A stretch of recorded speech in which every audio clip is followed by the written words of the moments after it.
Imagine perder seu emprego injustamente e ainda assim assumir a culpa para proteger alguém que mal conhece. Marcos fez exatamente isso. Pai solteiro de uma menina de 7 anos, ele saiu daquele escritório sem saber como pagaria o aluguel do mês seguinte. Mas o que aconteceu 48 horas depois mudou tudo. Sua ex-chefe apareceu na porta da casa dele com uma proposta que ele jamais imaginaria e que vai te fazer repensar completamente o significado de lealdade no ambiente de trabalho. Se você quer descobrir histórias reais que restauram sua fé na humanidade e te ensinam lições poderosas sobre caráter e recompensa, deixe seu like agora, porque quem acompanha este canal até o final sempre sai com uma perspectiva transformadora. E se inscreva para receber semanalmente histórias que vão te inspirar a ser uma versão melhor de você mesmo. Marcos Oliveira acordava todos os dias às 5 da manhã, não por escolha, mas por necessidade. Pai solteiro há 3 anos, depois de um divórcio que deixou cicatrizes profundas, ele tinha uma razão para continuar. Sofia, sua filha de 7 anos, aquela menina de olhos brilhantes, era tudo para ele. Cada manhã seguia o mesmo ritual cuidadoso. Preparava o café da manhã, arrumava a lancheira com desenhos de princesas, penteava os cabelos da filha e a levava para a escola antes de seguir para o trabalho. Marcos era analista financeiro em uma empresa de médio porte no centro da cidade. Não era o emprego dos sonhos, mas pagava as contas. Ele era conhecido pela equipe como pontual, dedicado e extremamente responsável. Nos 3 anos trabalhando ali, nunca havia faltado um dia sequer. Sua chefe, doutora Helena Carvalho, era uma mulher de 40 e poucos anos, respeitada por toda a empresa, exigente, mas justa. O relacionamento entre eles sempre foi profissional, respeitoso, mas distante. Ela comandava o departamento financeiro com pulso firme, e Marcos admirava sua competência técnica. O departamento tinha 8 pessoas e entre elas estava Bruno, um colega ambicioso que não escondia seu desejo de subir na carreira rapidamente.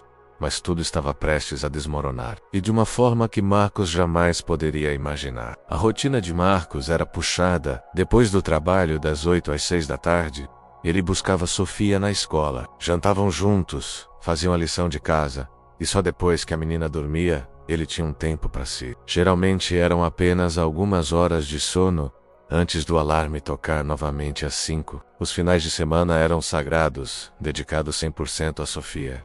Iam ao parque, ao cinema quando o orçamento permitia, ou simplesmente ficavam em casa assistindo desenhos animados. O dinheiro sempre foi apertado, mas Marcos conseguia equilibrar tudo com planejamento cuidadoso. Cada real contava. Cada despesa era pensada 2 vezes. Mas eles estavam bem. Sofia tinha o que precisava, e isso bastava para Marcos. No trabalho, o ambiente era competitivo, mas profissional. A equipe se respeitava, embora houvesse tensões naturais. Bruno, especialmente, era conhecido por fazer qualquer coisa para se destacar. Comentários maldosos sobre colegas, puxar o tapete quando necessário, assumir créditos que não eram seus. Marcos sempre manteve distância, focando apenas em fazer seu trabalho da melhor forma possível. E foi nesse momento que tudo começou a desmoronar de verdade. Na segunda-feira de manhã, uma auditoria interna detectou algo alarmante. R$ 150 mil haviam sido desviados da empresa em transações suspeitas ao longo dos últimos 6 meses. A notícia se espalhou pelo departamento como fogo em palha seca. Reuniões fechadas aconteciam a portas trancadas. Investigadores internos vasculharam computadores, e-mails, relatórios. A tensão no ar era palpável. Ninguém falava abertamente,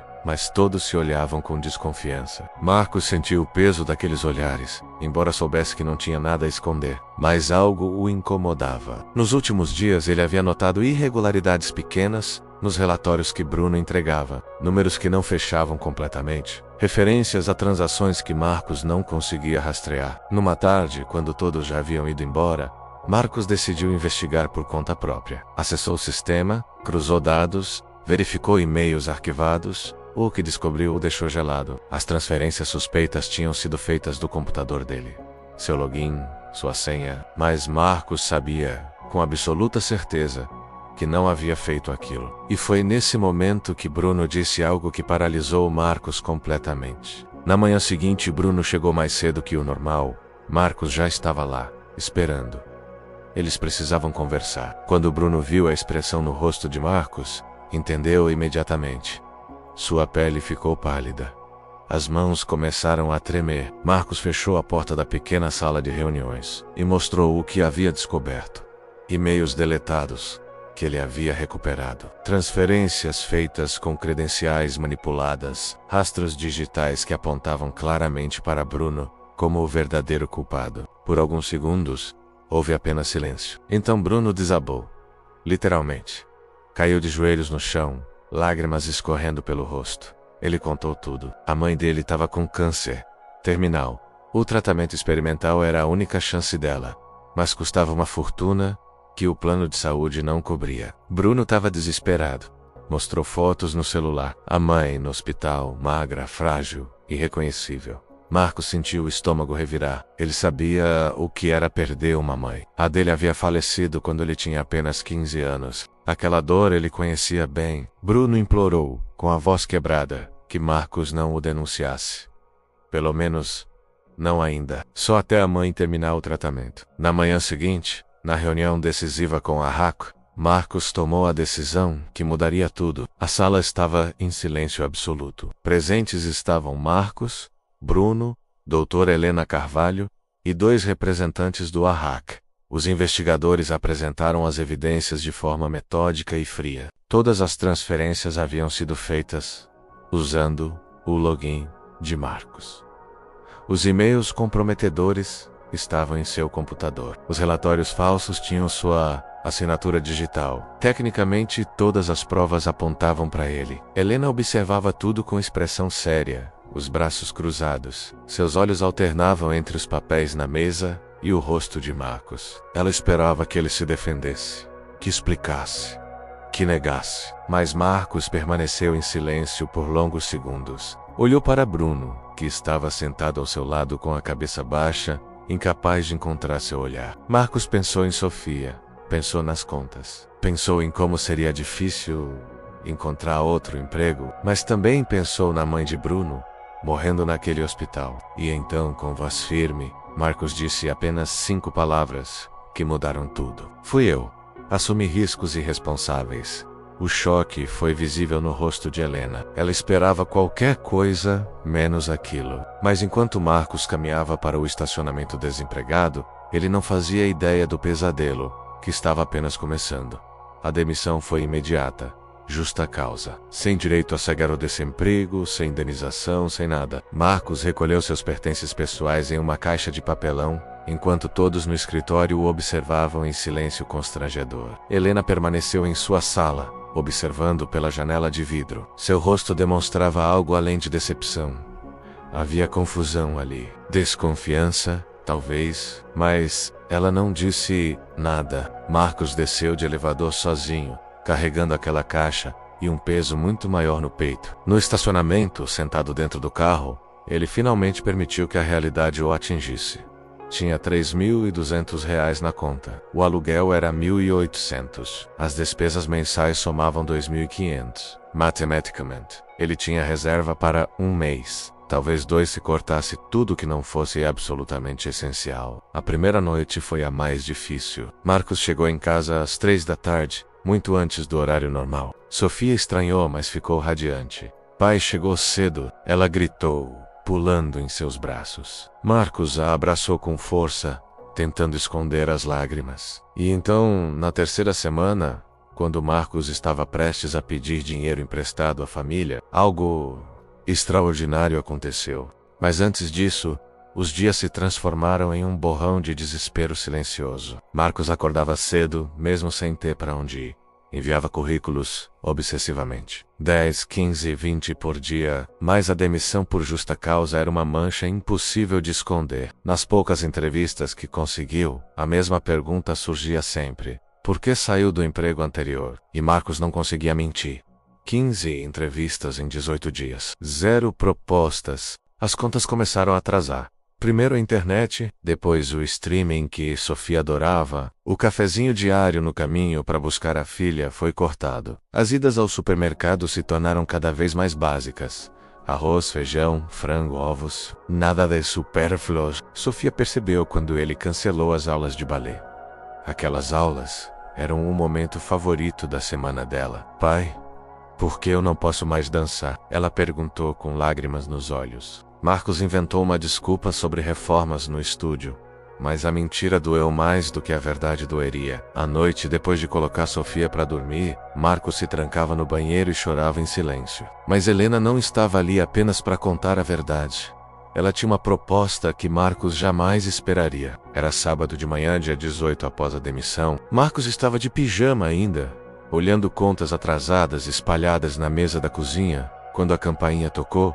Eram 10 horas. Sofia estava assistindo desenhos na sala. Marcos abriu a porta distraído, esperando talvez o entregador ou o vizinho. Mas quem estava ali o fez congelar completamente. Doutora Helena Carvalho, sua ex-chefe, estava parada na porta de sua casa. Ela usava roupas casuais, algo que Marcos nunca tinha visto vestindo. Calça jeans, blusa simples, cabelo solto. Mas o que mais o chocou foi a expressão no rosto dela. Determinação. Marcos, ela disse com voz calma. Podemos conversar? É muito importante. Ele ficou paralisado por alguns segundos, processando a impossibilidade daquela situação. Como ela sabia seu endereço? Por que estava ali? Automaticamente, deu um passo para trás, permitindo que ela entrasse. Helena recusou gentilmente a oferta de café e foi direta ao ponto. O que ela disse em seguida faria o coração de Marcos parar. E foi nesse momento que a vida de Marcos tomou um rumo completamente inesperado. Marcos, eu preciso te contar algo, Helena começou, sentando-se no sofá modesto da sala. Desde o dia daquela reunião, algo não me deixou em paz. Eu conheço as pessoas, sei ler entre linhas, e tudo naquela situação estava errado. Você não se defendeu, não argumentou, não mostrou raiva. Apenas aceitou. Isso não faz sentido para alguém inocente. Mas também não faz sentido para alguém culpado. Marcos permaneceu em silêncio, sem saber para onde aquilo estava indo. Helena continuou. Então eu fiz algo que provavelmente não deveria ter feito. Contratei um investigador particular. Dei acesso a ele a todos os registros do sistema, e-mails, backups. E sabe o que ele descobriu? Ela fez uma pausa dramática. Tudo, absolutamente tudo. As manipulações de Bruno, os emails que ele deletou, mas que ficaram nos backups do servidor. As transferências que ele fez usando suas credenciais roubadas. A fraude completa. Marcos sentiu o ar escapar de seus pulmões. Bruno já foi demitido e está respondendo criminalmente pelos desvios. A empresa recuperou quase todo o dinheiro. E as palavras que Helena disse em seguida fizeram o coração de Marcos parar. Mas eu preciso saber de você, Marcos. Diretamente de você. Helena o encarou com intensidade. Por que você assumiu a culpa? Você sabia que era inocente. Tinha uma filha para sustentar. Sua carreira estava em jogo. Por que proteger Bruno? A pergunta pairou no ar, pesadamente. Marcos olhou para o chão, lutando internamente. Parte dele queria manter o segredo, mas outra parte, exausta de carregar aquele peso sozinho, precisava falar. A mãe dele, Marcos, finalmente disse, a voz baixa. Ela tá com câncer terminal. Bruno estava desesperado para pagar o tratamento experimental dela. Ele me mostrou as fotos. Ela estava irreconhecível. E eu? Sua voz falhou. Eu perdi minha mãe muito jovem. Eu sei como é aquela dor. Eu tenho Sofia. Mas eu tenho saúde. Eu tenho força para recomeçar. A mãe dele estava morrendo. Ele não teria outra chance. O silêncio que se seguiu foi absoluto. Helena ficou imóvel, processando aquelas palavras. Então, lentamente, lágrimas começaram a correr pelo seu rosto. Em 25 anos de carreira, ela disse com voz embargada. Nunca vi algo assim. Mas a história não termina aqui. O que aconteceu nos meses seguintes provou algo muito maior. Helena limpou as lágrimas e sua expressão mudou. Havia determinação ali agora. Propósito. Marcos, eu vim aqui hoje porque tô saindo da empresa. Depois de tudo isso, percebi que não quero mais trabalhar em um lugar onde alguém como você é jogado fora, enquanto pessoas como Bruno quase saem impunes. Vou abrir minha própria consultoria financeira e vim aqui fazer uma proposta. Marcos franziu a testa, confuso. Eu não quero você como empregado, Marcos. Eu quero você como meu sócio. As palavras levaram alguns segundos para fazer sentido no cérebro de Marcos. Sócio? Ele? Você tá falando sério? Foi tudo que conseguiu dizer.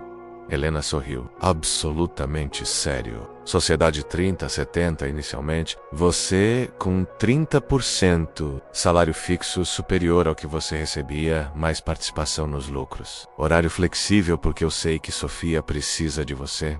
Escritório perto da sua casa. Começamos em 30 dias. O que você diz? Marcos estava em choque. Não conseguia processar. Antes que pudesse responder, Sofia apareceu na sala, curiosa com a visita. Pai, quem é a moça? Helena se abaixou até a altura da menina. E agora a pergunta que só você pode responder. Oi, Sofia. Meu nome é Helena, sou amiga do seu pai. Ele me contou que você adora dançar balé. Os olhos de Sofia se iluminaram. Eu adoro, mas não posso mais fazer aula. Helena olhou para Marcos, depois de volta para Sofia. Que tal se eu te matriculasse na melhor escola de balé da cidade? Com bolsa integral Voca Gostaria. Sofia pulou de alegria, mas Marcos interveio. Helena, isso é demais. Eu não posso aceitar. Ela levantou a mão, interrompendo-o. Considere um investimento da empresa na felicidade do meu futuro sócio. E também, ela fez uma pausa, uma forma de compensar por você ter sido demitido injustamente. A empresa vai te indenizar por isso, mas isso aqui é pessoal. Marcos sentiu as lágrimas voltarem. Abraçou Sofia com força e sussurrou. A gente vai ficar bem, meu amor. A gente vai ficar bem? 6 meses depois, a consultoria de Helena e Marcos já tinha 15 clientes corporativos importantes. Sofia fez sua primeira apresentação de balé. E Helena estava na plateia ao lado de Marcos, aplaudindo de pé. Bruno cumpriu pena alternativa, prestando serviços comunitários. A mãe dele sobreviveu ao tratamento. Ele enviou uma carta pedindo perdão a Marcos. Esta história é um lembrete poderoso. Integridade não é o que você faz quando todos estão olhando. É o que você faz quando ninguém está vendo. Ou quando assumir a verdade te custaria tudo. Marcos arriscou tudo por compaixão. Helena arriscou sua reputação em alguém demitido por justa causa. E os dois construíram algo maior do que empregos. Construíram um legado. Se esta história tocou você, se ela te fez refletir sobre suas próprias escolhas, deixe seu like.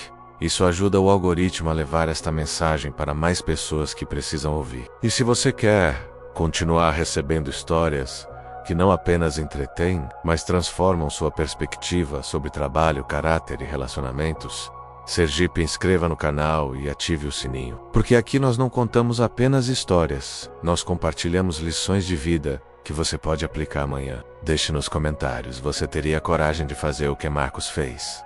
Vejo você no próximo vídeo. E lembre-se, seu caráter é sua marca mais valiosa. Proteja-o com sua vida.